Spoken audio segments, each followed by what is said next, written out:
वालेकुम स्टूडेंट। ये class 7th है। Subject social science geography. Topic जो है हमारा नेचुरल वेजिटेशन इन वाइल्ड लाइफ है, लेकिन आज का ये सब टॉपिक जो है ये है ग्रासलैंड। जनरली हमारा टॉपिक नेचुरल वेजिटेशन इन वाइल्ड लाइफ है, सब टॉपिक जो है आज का वो है ग्रासलैंड। इससे पहले भी हम इस पे बात कर चुके हैं कि ग्रासलैंड क्या है। ग्रासलैंड जिसको आप चरागाह कहते हैं, in a part of land where grass and plant grow. तो further it is divide into two categories. एक को बोलते हैं ट्रॉपिकल ग्रासलैंड और दूसरे को बोलते हैं टेम्परेट ग्रासलैंड। सबसे पहले हम देखेंगे ट्रॉपिकल ग्रासलैंड क्या है और ये कहाँ पे पाया जाता है। Tropical grassland found in the tropical zone. ये ट्रॉपिकल जोन में पाया जाता है और इस ग्रासलैंड के अंदर क्या होता है, it lies on either side of the rain forest. It lies either side on the of the rain forest, यानी जितना भी हमारे रेन फॉरेस्ट हैं, एवरग्रीन फॉरेस्ट हैं, उसके दोनों साइड में पाया जाता है। और इसकी दूसरी बात की ये होती है कि यहाँ बारिश जो होती है बिटवीन 25 टू 75 सेंटीमीटर होती है, यानी 25 सेंटीमीटर से लेकर 75 सेंटीमीटर तक एनुअली यहाँ बारिश होती है। और इस बारिश से क्या होता है, it can support tall grass, coarse grass intercepted with few short trees. और इसकी मदद से वहां पे लंबी लंबी घास भी उगती है। और इस ट्रॉपिकल ग्रासलैंड के अंदर कैनोपीज नहीं पाई जाती हैं, यानी दरख्त जो है वो इतने क्लोज नहीं होते हैं कि जिसकी वजह से इसके अंदर ज़्यादा साया हो और घास ना उग पाए। इसको भी कुछ पार्ट इसके ऐसे होते हैं जिनमें दरख्त होते हैं और कुछ पार्ट इसके ऐसे होते हैं जो खाली होती है। और ये जो लैंड है, this tropical grassland is use for farming and grazing. इसको हम इस्तेमाल करते हैं फार्मिंग के लिए, इसको हम इस्तेमाल करते हैं ग्रेजिंग के लिए भी। तो जहां तक इसके फार्मिंग का ताल्लुक है, आप यहाँ पे अपनी काश्त कर सकते हैं। यहाँ पे वेजिटेबल्स भी होती हैं, फूड ग्रेन भी होती हैं।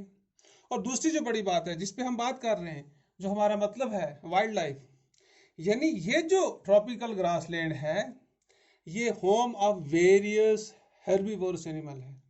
यानी आप इसको कह सकते हैं tropical grassland is the home of various herbivorous animal, यानी जितने भी हेर्बिवोरस एनिमल हैं उनका ये होम है, ये इसी में रहते हैं। जैसे कुछ हमने लिखे हैं, एलिफेंट हो गया, डेयर हो गया, जेब्रा हो गया, लेपर्ड, एस्ट्रा। तो ये हैं ट्रॉपिकल ग्रासलैंड के मुताल्लिक। अपनी किताब में भी पढ़ा है, आप अपनी किताब को फिर से पढ़ेंगे स्टूडेंट, उसमें आपको हेल्प मिलेगी ये समझने में कि ग्रासलैंड क्या है। फिर बता देता हूँ, ग्रासलैंड वो पार्ट ऑफ द अर्थ है जहाँ पे सब्जा होता है, जहाँ पे दरख्त होते हैं। और ये जो है ये रेन फॉरेस्ट के दोनों साइड में पाया जाता है। अब हम बताएंगे दूसरा टेम्परेट ग्रासलैंड। ये कौन सा ग्रासलैंड है टेम्परेट ग्रासलैंड? ये है found in the interior of the continent in the moderate latitude. ये मॉडरेट लैटिट्यूड में पाया जाता है। किसी भी कंटिनेंट के जो इंटीरियर है उसके मॉडरेट जो लैटिट्यूड होते हैं उनमें पाया जाता है, ना हाई ना लो। और क्या, और इसमें क्या चीज पाई जाती है, it also found the cold and dry region, यानी ये सरद और खुश्क इलाके में पाया जाता है। यहाँ पे बहुत ज्यादा गर्मी होती है, तपश की गर्मी होती है।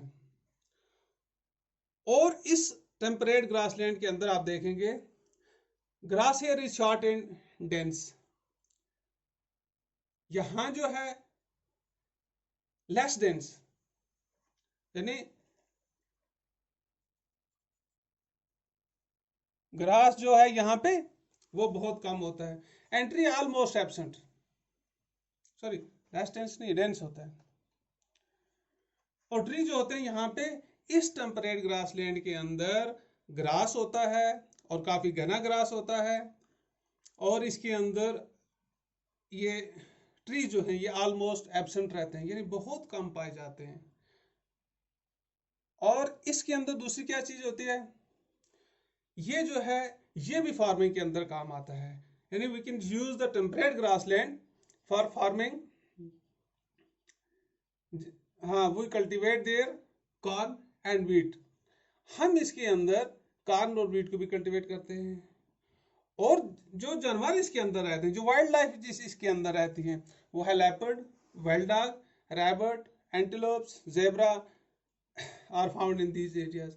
यानी ये वाले जो जानवर हैं ये इस टेम्परेट जोन में रहते हैं।